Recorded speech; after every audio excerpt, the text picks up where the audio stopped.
let's talk about how Noria supports every attendee's certification journey. Well, the course itself is, I would say, is phenomenal. The material has lots of graphics, lots of easy ways to understand what could be otherwise a very complex topic or difficult from maybe a theoretical perspective, but we want to make sure that we see the application of it in the machines.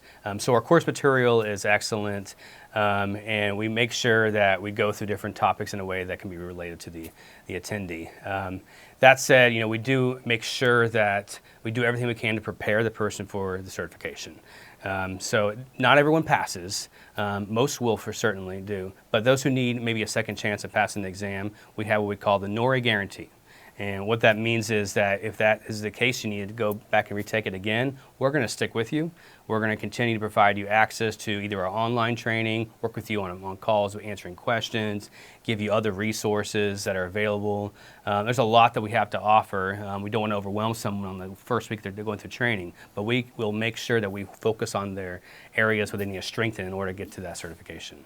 And I think we should bring up the Academy app with that as well, because the guarantee is fantastic. The Noria Academy app, it has practice test questions, flashcards, additional resources for every class that we have here to help people, get in the mindset of testing. And even if you aren't, testing, those additional materials, it's very valuable. And this is something that comes with the course.